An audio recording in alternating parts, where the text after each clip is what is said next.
ساتھ تھے اب وہ بھی کہہ رہے ہیں ہمارا حسین ہے. کون حسین؟ ابھی میں آپ کو بتاتا ہوں. آپ پیچھے سے پانی پلائیے.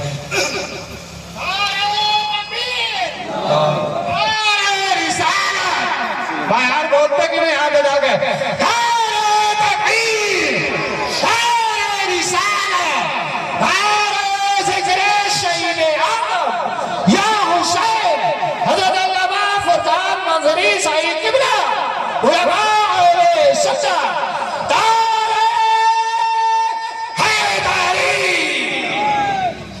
حضرات.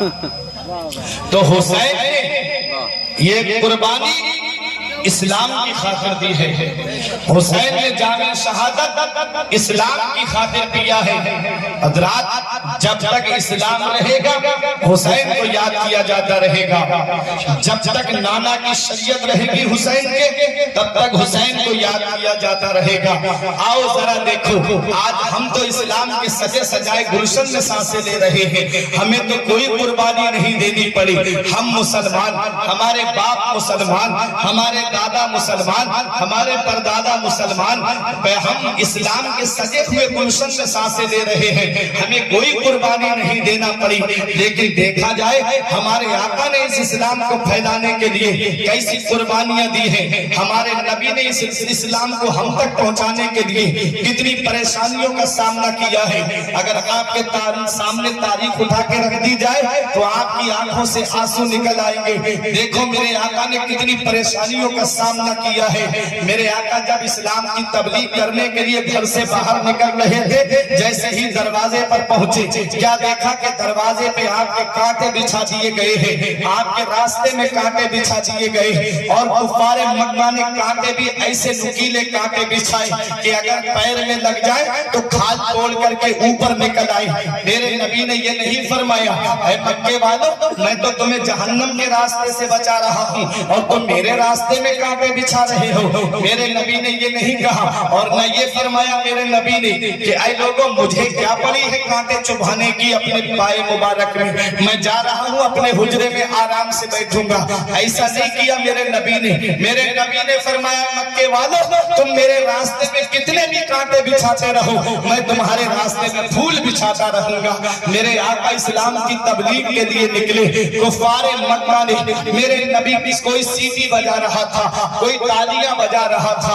ایک ظالم نے پتھر نشانہ باندھ کر کے مارا جو میرے نبی کی مقدس پیشانی پہ آ کر کے لگا. وہ مقدس پیشانی میرا امام کہتا ہے جس کے ماتھے شفاعت کا صحرا رہا, جس کے ماتھے شفاعت کا صحرا رہا, اس جبین سعادت پہ لاکھوں سلام. مقدس پیشانی پہ پتھر آ کر کے لگا, پتھر اس کی وجہ سے خون نکل آیا.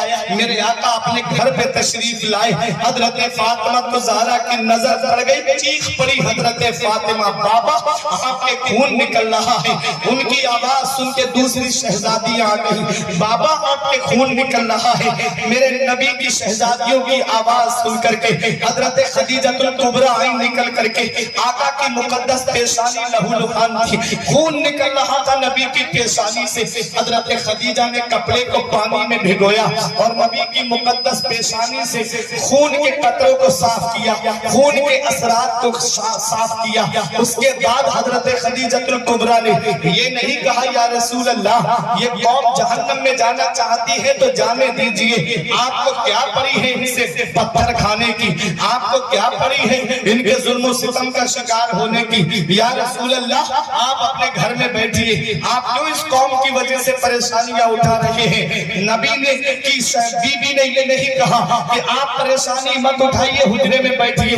وہ حضرت خدیجہ الکبریٰ تھی, ام المؤمنین تھی, تمام مومنوں کی ماں ہے. فرما کہتی ہے یا رسول اللہ آپ تبلیغ کرتے رہیے گا, اللہ تعالیٰ آپ کی محنتوں کو ضائع نہیں فرمائے گا, اللہ آپ کی محنتوں کو رائے نہیں فرمائے گا.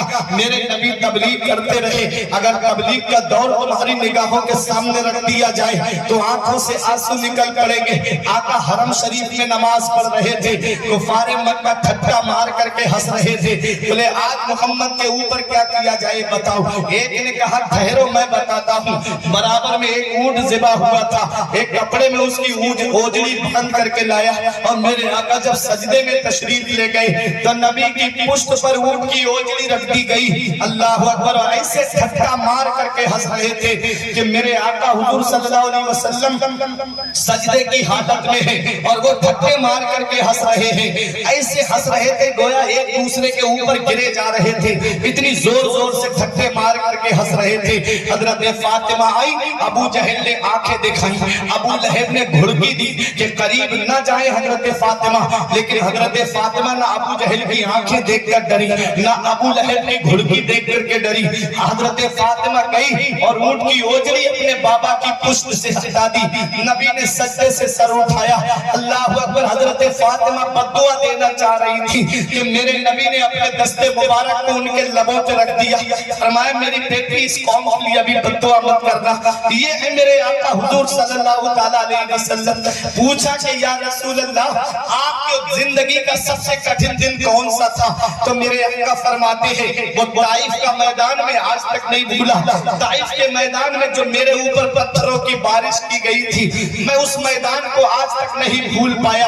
میرے آقا نے فرمایا جب میں طائف میں تبلیغ کے لیے گیا تو طائف والوں نے میرے اوپر جو ظلم کیے، تاریخ بتاتی ہے ابو جہل نے پہلے ہی جا کر کے کچھ لڑکے سیٹ کر دیے تھے اور ان لڑکوں نے نبی کے اوپر پتھروں کی بارش کی تھی، ایسی پتھروں کی بارش کہ نبی کے ایک پائے مبارک پہ پتھر لگتا تو نبی پیر اپنا اٹھا لیتے، تب دوسرے پیر پہ آ کر کے پتھر لگ جاتا، پنڈلیاں مبارک سے خون نکلنے لگا، نبی کی نالین شریف خون سے بھر گئی۔ ایک باغ کے اندر آپ تشریف لے گئے، پہاڑ کے فرشتے نے کہا تھا حضور اجازت دے دو، طائف دو پہاڑوں کے بیچ میں یہ بستی آباد ہے، دونوں پہاڑ ملا دیتا ہوں، یہیں پر پس جائیں گے، یہیں پر یہ قوم ہلاک ہو جائے گی۔ پانی کے فرشتے نے کہا حضور اجازت دے دے، اتنی بارش کروں کہ یہ یہیں ڈوب کے مر جائیں۔ ہوا کے فرشتے نے کہا آقا اجازت دے دو، پہاڑوں سے ٹکرا کر کے مار دوں گا میں اس قوم کو۔ نبی نے فرمایا میرے فرشتوں، میں اس دنیا میں قہر و غضب بن کر نہیں آیا ہوں، میں تو رحمت للعالمین بن کر آیا ہوں۔ یہ میرے راستے میں کانٹے بچھاتے رہے، میں ان کے راستے میں پھول بچھاتا رہوں گا۔ میرا امام بریلی سے پکار کے کہتا ہے یہ وہی ہے جو بخش دیتے ہیں، یہ وہی ہے جو بخش دیتے ہیں، کون ان جرموں پہ سزا نہ کرے، دل کو ان سے خدا جدا نہ کرے، بے کسی لوٹ لے خدا نہ کرے۔